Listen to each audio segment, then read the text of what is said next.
पाकिस्तान की एक महिला पत्रकार ने चुटकियां लेते हुए वाजपेयी जी से कहा, आप कुंवारे हैं, मैं आपसे शादी करने के लिए तैयार हूं, लेकिन मुझे मुंह दिखाई में कश्मीर चाहिए।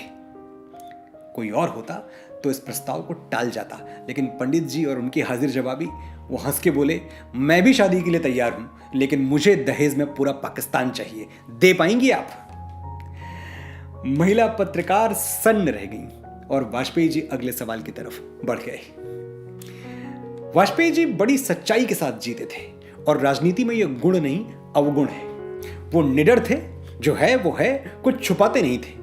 मीडिया जब भी उन्हें कुंवारा कहता या लिखता, वो पलट के जवाब देते, मैं अविवाहित हूं, कुंवारा नहीं, दोनों में फर्क है। अटल जी की हाजिर जवाबी का कोई एक किस्सा नहीं है, हजारों हैं।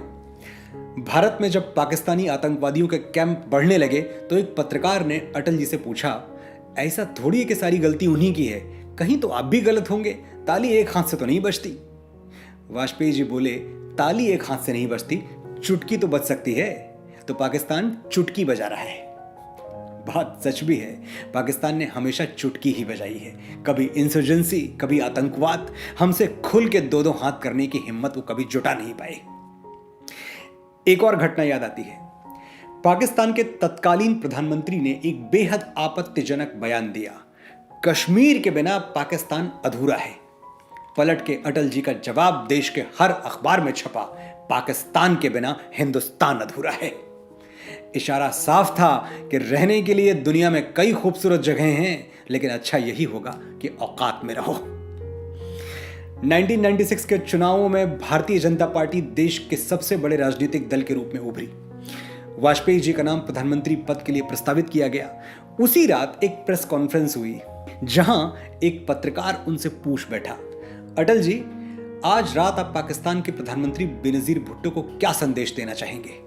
अटल जी छूटते ही बोले, श्रीमान जी, अगर मैं कल बेनजीर को कोई संदेश दूं तो क्या कोई नुकसान हो जाएगा? चारों तरफ ठहाके गूंज उठे। ऐसे थे अटल जी। एक बार इंदिरा गांधी अटल जी की पार्टी जनसंघ से बहुत ज्यादा नाराज हो गई। उन्होंने स्टेटमेंट दिया, जनसंघ जैसी पार्टी को तो मैं 5 मिनट में ठीक कर सकती हूं। अटल जी तक बात पहुंची तो वो एक लंबी सांस खींच के बोले, अरे 5 मिनट में तो इंदिरा जी अपने बाल नहीं ठीक कर सकती, जनसंघ को क्या ठीक करेंगी? एक और महिला राजनेता का किस्सा याद आया, ममता बनर्जी। ममता जी अटल जी की सरकार में रेल मंत्री हुआ करती थी। उनका गुस्सा तो हम सबको पता ही है। अभी कुछ दिनों पहले प्रधानमंत्री श्री मोदी के सामने कोलकाता में हजारों की भीड़ में उनका जो गुस्सा फटा, वो हम सबने टीवी पर देखा। दीदी के यही तेवर अटल जी के जमाने में भी थे। बात बात पर नाराज हो जाया करती थी। फ्लाइंग ऑफ द हैंडल वाला जो मुहावरा है, एकदम फिट बैठता है उनपे। एक बार बात हद से ज्यादा बिगड़ गई। अटल जी देश के प्रधानमंत्री थे, लेकिन एक महिला राजनेता के लिए उनका सम्मान देखिए। खुद जा पहुंचे ममता जी के घर कोलकाता उन्हें मनाने। संयोग से ममता जी कोलकाता में थी नहीं। वाजपेयी जी उनकी माता जी से मिले और बोले, माता जी, आपकी बेटी बहुत शरारती है, बहुत ज्यादा तंग करती है। कुछ दिनों बाद जब ममता जी लौटी तो उनकी माता जी ने वाजपेयी जी की कही हुई बात अक्षरशः दोहरा दी, आपकी बेटी बहुत ज्यादा तंग करती है, बहुत शरारती है। हिमालय जैसे महान एक व्यक्तित्व से ऐसी सरलता की उम्मीद ममता जी ने कभी नहीं की थी। वो पिघल गईं और उसी पल उनका पूरा गुस्सा हवा हो गया। एक बार उनके मुखर विरोधी रामविलास पासवान जी ने कहा, बीजेपी बहुत राम की बातें करती है, पर उनमें कोई राम है नहीं, मेरा तो नाम ही राम है, राम विलास। अटल जी ने मुस्कुराकर जवाब दिया, पासवान जी, हराम में भी राम ही होता है। सरदार खुशवंत सिंह, उन्होंने एक कॉलम में लिखा, अटल जी आदमी तो अच्छे हैं, बस एक बुराई है कि गलत पार्टी में है। अटल जी से रजत शर्मा ने इस बारे में पूछा तो उन्होंने बड़ा सधा हुआ उत्तर दिया, अगर मैं सचमुच में अच्छा आदमी हूं तो गलत पार्टी में कैसे हो सकता हूं, और अगर मैं गलत पार्टी में हूं तो अच्छा आदमी कैसे हो सकता हूं? अगर फल अच्छा है तो पेड़ खराब नहीं हो सकता। कितनी सच्ची बात है। अगर फल अच्छा है तो पेड़ खराब नहीं हो सकता। यह उन दिनों की बात है जब अटल जी अपनी पसंदीदा लोकसभा सीट लखनऊ से 3 बार चुनाव हार चुके थे, 1955, 57 और 62। फिर बहुत लंबे अंतराल के बाद वापस लखनऊ आए 91 में। मुझे याद है उन दिनों मैं 10वीं में पढ़ रहा था। सवेरे सवेरे घर पे अखबार आया तो पहले ही पन्ने पर अटल जी का भाषण छपा था। आप लोगों ने क्या सोचा था कि मुझसे पीछा छूट जाएगा?